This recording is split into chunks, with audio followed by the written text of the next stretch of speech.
Orada belə bir şey yoxdur. Yenə də deyirəm, əvvəl də axırda alimlərin Rəbb olan Allahdır. Nə Əli, nə Ömər, nə Osman, nə Hüseyin, nə Həsən, nə Əbu Bəkir, heç biri deyil. Başa düşdün? Heç biri. Onlar da bir insan olublar. Allah Quran-ı Kərimdə nə deyir? Ey Muhammed, sən də onlar kimi bir insansan. Tək fərqin rəsul olmağındır. Yəni, insanları şişirdib ilah məqamına gətirmək ən böyük şirkdir. Bilmək istəyirsənsə, bil bunu. Yəni, aç Quran oxu. Aç oxu Quranı. Gör sənin dediyin şeyi Allah təsdiqləyirmi?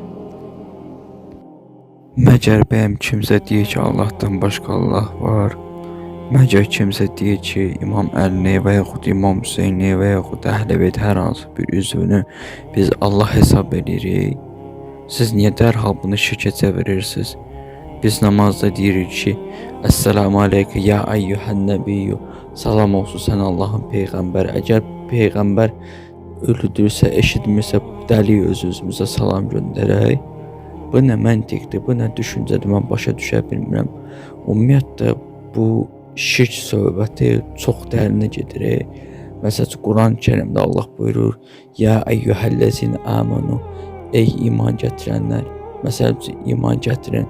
Ya orada nida işarəsidir. Onda belə çıxır ki, Allah öz Quran-ı Kərimdə şirk eləyir. Allah insanları şirkə dəvət eləyir. Bu nə məntiqsiz, bu nə düşüncəsiz, bu nə ağılsız bir fikirdir. Axı, mən başa düşə bilmirəm. Hər şey şirk, hər şey şirk. Biraz gedin öz həyatınıza baxın da.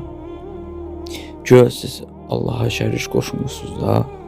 Deyirsiniz, Allahın ayağı var, əli var, nə bilim, Allah öz baldırını qiyamət günü yerə basacaq. Bu Allaha şərik qoşmaq deyil, mənədir. Nə oldu? Bir dənə siz yüzəyə əsr Allah yolu gedəndə sizin düşüncəvizə görə, sizin əqidəvizə görə, əstəğfirullah, nəuzbillah, şiələr müşrikdir, batil əqidədir. Quran-ı Kərimdən dəlil gətirmir də, səhih mənbələrdən dəlil gətirmir, dəlil gətirə bilmirsiniz. Boş iddia eləmək nə var ki? Allah hidayət eləsin.